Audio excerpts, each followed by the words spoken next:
닭띠 선생님들 반갑습니다. 동지가 오기 전에 이렇게 먼저 마주한 건 선생님께 다가올 새 기운이 이미 문턱까지 와 있다는 뜻으로도 볼 수 있습니다. 닭띠는 원래 정리정돈을 잘하고 기준을 세우는 힘이 강하며 사람과 일의 흐름을 또렷하게 구분해보는 눈이 있다고들 하지요. 그래서 계절이 바뀌는 낌새나 집안 분위기가 달라지는 순간을 남들보다 먼저 느끼는 선생님들이 많습니다. 오늘 이야기는 겁을 주려는 말이 아니라 선생님이 흔들리지 않도록 중심을 잡아드리는 생활 이야기라고 생각하고 편안하게 들어주시면 됩니다. 닭띠 선생님들, 동지가 가까워지고 있습니다. 동지라고 하면 제일 먼저 팥죽이 떠오르실 거예요. 그날이 되면 팥죽은 챙겨야지 하면서 준비하시는 집도 많지요. 그런데 2025년 동지는 늘 하던 대로 당연하게 지나가기보다는 한 번만 더 살피고 선택하자는 이야기가 함께 따라옵니다. 올해 동지를 애동지로 분류해서 보는 관점이 있기 때문입니다. 애동지는 음력 11월 초순에 들어오는 동지를 말합니다.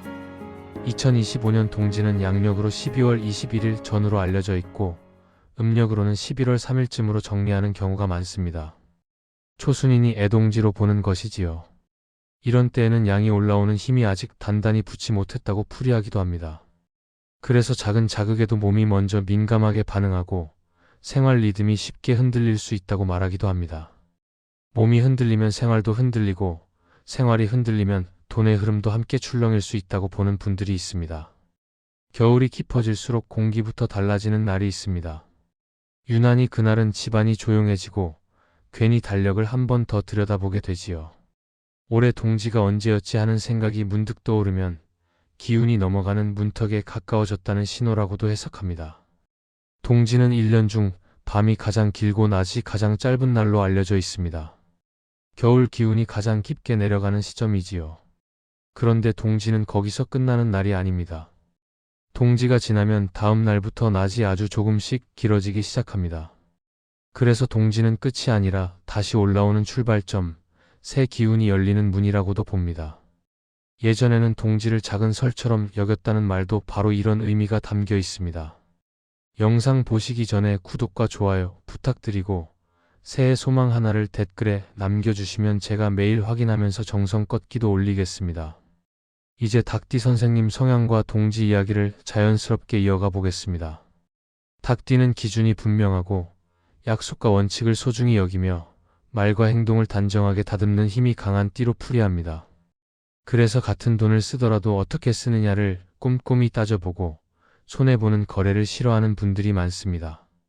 눈에 보이는 흐트러짐을 그냥 지나치지 못하는 성향도 있지요. 이 기질은 운이 좋을 때 큰 장점이 됩니다. 들어오는 돈을 새지 않게 붙잡고 계획대로 굴려서 결과를 만들어내는 힘이 되니까요. 다만 기운이 불안정해질 때는 그 꼼꼼함이 과해져 피로로 바뀔 수 있습니다. 마음이 예민해지면 작은 일도 거슬리고 말이 더 단호해지면서 가족이나 주변과 부딪힐 수 있습니다. 닭띠 선생님들은 특히 정리되지 않은 상태를 견디기 힘들어하는 편이라 동지 같은 전환점에서 마음이 뒤섞이면 지출도 늘고 충동적으로 뭔가를 바꾸고 싶어질 수 있습니다. 그래서 동지에는 음식도 생활도 말도 조금 더 부드럽게 정돈해 두는 것이 좋다고 봅니다. 이번 동지는 2026년 병오년을 앞둔 동지이기도 합니다. 병오년은 불기운이 강하게 작동하는 해로 풀이하는 경우가 많습니다. 불기운은 속도와 추진력을 키워주지만 과해지면 성급함과 소모로 바뀌기 쉽다고들 하지요. 닭띠 선생님들은 원래 결단이 빠른 편이라 불기운이 잘 붙으면 일을 똑부러지게 밀어붙이고 성과를 만들 수 있습니다. 그런데 동지에서 몸과 마음이 불안정한 상태로 병오년을 맞이하면 그 결단력이 좋은 선택이 아니라 괜히 급하게 결정해버리는 흐름으로 흘러갈 수 있다고 봅니다. 그래서 애동지에는 중심을 한 번 더 잡고 내 리듬을 안정시키는 것이 내년 운을 매끄럽게 만드는 바탕이 된다고 보는 것입니다. 동지는 절기상 겨울의 가장 깊은 지점이면서 동시에 다시 양이 싹 트는 출발점이라고도 합니다. 그런데 애동지는 그 출발 힘이 아직 약한 상태로 들어온다고 해석하기도 하지요. 그러니 이때는 크게 버리기보다 기분을 단정하게 챙기고 따뜻함으로 균형을 맞추는 방식이 더 잘 맞는다는 이야기가 나옵니다. 닭띠 선생님들은 원래 기분을 잘 지키는 띠이니 애동지에는 선생님 성향이 오히려 큰 도움이 될 수 있습니다. 다만 너무 빡빡하게만 잡지 말고 힘을 조금 빼고 부드럽게 정리하는 쪽으로 가시면 훨씬 편합니다. 이제 음식 이야기로 들어가 보겠습니다. 동지의 팥죽을 먹는 풍습은 많이들 알고 계시지요. 팥의 붉은 빛을 예로부터 애군을 막는 상징처럼 여겼다고 전해지기도 합니다. 그래서 동지에 팥죽을 쑤어 먹고 대문 근처나 집안 곳곳에 조금씩 두는 집도 있었다고 하지요. 그런데 애동지에는 팥죽 대신 팥떡을 준비하는 집이 있었다는 이야기도 내려옵니다. 아이가 있는 집은 특히 더 조심했다고도 하고 기운이 여린 날에는 강한 방식보다 순한 방식이 낫다고 말하기도 합니다. 여기서 중요한 건 무조건 그래야 한다가 아니라 선생님 몸과 집안 사정에 맞춰 부담이 덜한 선택을 하자는 쪽입니다. 그럼 왜 애동지에는 팥죽을 조심하라는 말이 나오느냐 쉽게 풀어보겠습니다. 이렇게 해석하는 분들이 있습니다. 팥은 붉은 성질이라 불의 기운으로 보고 죽은 물기가 많아 물의 성질로 보기도 한다는 겁니다. 불과 물이 만나 조화로우면 괜찮지만 애동지처럼 양이 약한 때에는 그 만남이 몸에 부담으로 느껴질 수 있다고 보는 것이지요. 속이 불편해지면 잠이 흔들리고 잠이 흔들리면 마음이 날카로워지고 마음이 날카로워지면 말이 세지고 지출도 늘 수 있습니다. 닭띠 선생님들은 특히 말과 태도가 단정해야 마음이 편한 분들이 많기 때문에 속이 흔들리면 그 단정함이 무너지고 피로가 쌓이기 쉽습니다. 그래서 올해는 팥죽보다 팥떡처럼 더 안정적으로 느껴지는 방식을 권하는 관점이 생긴 것입니다. 동지에는 차가운 음식도 가능하면 줄이는 편이 좋다는 말이 있습니다. 아이스크림, 찬 음료, 얼음 많은 커피, 냉라면, 냉우동 같은 것들이요. 동지는 따뜻함을 키우는 날로 보는데 찬 음식은 속의 따뜻함을 꺼뜨리는 방향으로 작동할 수 있다고 보는 겁니다. 몸이 차가워지면 순환이 둔해지고 둔해지면 몸이 무겁고 마음도 가라앉기 쉽습니다. 그러면 닭띠 선생님들은 괜히 예민해지고 작은 일에도 왜 이러지 하며 마음이 불편해질 수 있습니다. 그 불편함이 결국 소비나 말다툼으로 이어질 수도 있으니 동지 당일만큼은 따뜻한 선택이 좋습니다. 다만 찬 음식을 드셔야 한다면 단독으로 드시지 말고 따뜻한 음식이나 따뜻한 차를 함께 곁들이는 것이 좋습니다. 동치미나 냉면을 전통처럼 드시는 집도 있지만 그럴 때도 따뜻한 국물이나 차로 균형을 맞추면 부담이 훨씬 줄어듭니다. 수정과 생강차, 대추차 같은 차가 도움이 되고 군밤이나 고구마 같은 따뜻한 간식도 잘 맞습니다. 해산물과 조개류도 동지에는 조금 조심해보자는 말이 있습니다. 전부 피하라는 뜻이 아니라 애동지에는 속을 차게 만들 수 있는 음식은 줄여보자는 취지입니다. 조개탕이나 해물탕을 좋아하시는 분들도 많지만 올해는 따뜻하게 조리한 단백질과 맑은 국물 쪽이 더 무난하다고 보는 경우가 있습니다. 닭띠 선생님들은 속이 편해야 표정도 부드러워지고 말도 정돈되니 이런 선택이 도움이 될 수 있습니다. 그럼 동지에 무엇을 드시면 좋을까요? 첫 번째로 많이 권하는 건 팥떡입니다.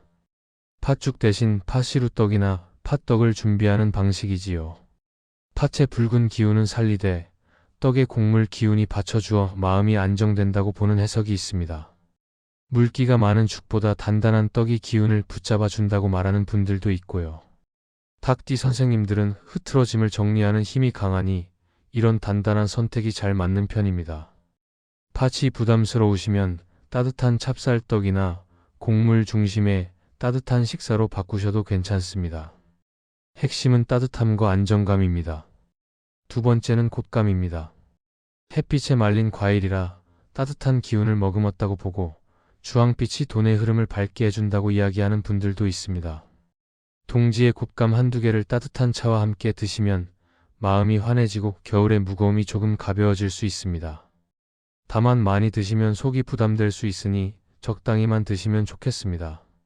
세 번째는 배숙입니다. 배를 생강과 꿀을 넣어 끓여 드시는 방식이지요. 생강은 속을 덮여주고 꿀은 기운을 보태는 쪽으로들 말합니다. 배숙은 목도 편안하게 해주고 밤에 마음을 가라앉혀 잠을 돕는다는 말도 있습니다. 닭띠 선생님들은 잠이 흔들리면 다음날 표정과 말투가 쉽게 딱딱해질 수 있으니 동지에는 수면을 지키는 선택이 특히 중요합니다. 동지에는 따뜻한 차가 큰 도움이 됩니다. 수정과 대추차, 생강차 같은 차를 천천히 마시면서 숨을 길게 쉬어보세요. 탁디 선생님들은 머릿속이 정리되어야 마음이 편한데 차 한 잔이 그 정리를 도와주는 역할을 합니다. 마음이 정리되면 말도 부드러워지고 말이 부드러워지면 집안 기운도 안정되고 집안이 안정되면 돈의 흐름도 함께 안정된다고 봅니다. 식사도 어렵게 꾸밀 필요 없습니다. 속을 차게 만들 수 있는 해물탕보다 닭고기, 달걀, 두부, 쇠고기 같은 재료를 따뜻하게 조리해 드시는 게 무난합니다. 국물은 맑고 따뜻한 게 좋고 너무 맵고 자극적인 음식은 속을 불편하게 해서 밤에 뒤척이게 만들 수 있으니 동지 전후로는 조금만 조절해 보세요. 닭띠 선생님들은 속이 불편하면 마음이 더 예민해질 수 있어 음식이 곧 기분으로 이어질 수 있습니다. 그런데 동지에서 진짜 차이를 만드는 건 음식만이 아닙니다. 닭띠 선생님들은 동지의 생활 리듬을 단정하게 잡았을 때 효과를 크게 느끼는 분들이 많습니다. 그날만큼은 늦게까지 무리하지 말고 조금 일찍 쉬어주세요. 잠은 기운을 쌓는 가장 확실한 방법입니다. 닭띠는 스스로를 세워두는 힘이 강하지만 피로가 쌓이면 그 힘이 갑자기 꺾일 때가 있습니다. 그래서 동지 전후에는 특히 밤에 걱정을 길게 끌지 않는 게 중요합니다. 밤이 길어지는 절기라 생각도 길어지기 쉬운데 그 생각이 길어지면 마음이 딱딱해지고 주변과 부딪힐 수 있습니다. 동지에는 생각은 짧게, 생활은 단순하게, 몸은 따뜻하게 가져가시면 좋습니다. 집안 정리도 동지에는 큰 도움이 됩니다. 특히 현관을 먼저 보세요. 현관은 기운이 들어오고 나가는 입구라고들 하지요. 신발을 가지런히 두고 바닥을 닦고 쌓인 택배 상자나 불필요한 물건을 치워주시면 집안 공기가 달라집니다. 닭띠 선생님들은 눈에 보이는 정리가 되어야 마음도 정리되는 경우가 많습니다.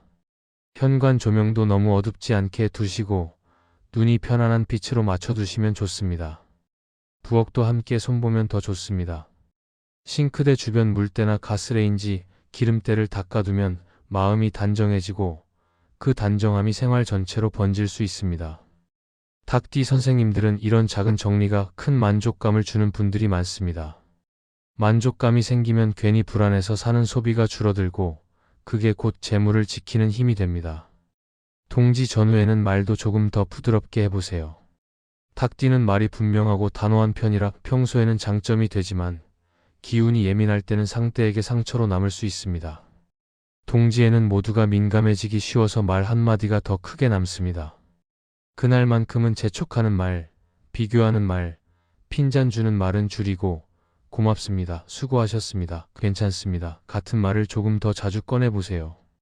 집안 말이 부드러워지면 분위기가 안정되고 그 안정감이 결국 돈의 흐름도 안정시키는 바탕이 된다고 봅니다. 그리고 동지에는 혼자서 다 붙잡고 버티지 마시고 아주 작은 것 하나라도 나눠보세요. 마음속 걱정 하나를 가족에게 살짝 꺼내는 것만으로도 숨통이 트입니다. 닭띠 선생님들은 혼자 책임지려는 마음이 강한데 동지에는 그 짐을 잠깐 내려놓는 쪽이 오히려 더 현명할 수 있습니다. 쉬어야 판단이 선명해지고 판단이 선명해야 돈이 새지 않습니다. 병원년을 앞두고 동지부터 챙기면 좋은 습관도 말씀드리겠습니다. 동지 전후에는 큰 지출을 급하게 확정하지 않는 게 좋습니다. 약속이나 계약도 무리하게 몰아잡기보다 여유 있게 잡아두세요. 그리고 가장 중요한 건 몸을 따뜻하게 하고 잠을 지키는 겁니다. 잠이 무너지면 마음이 먼저 흔들리고 마음이 흔들리면 판단이 흔들려서 돈이 새는 일이 생기기 쉽습니다.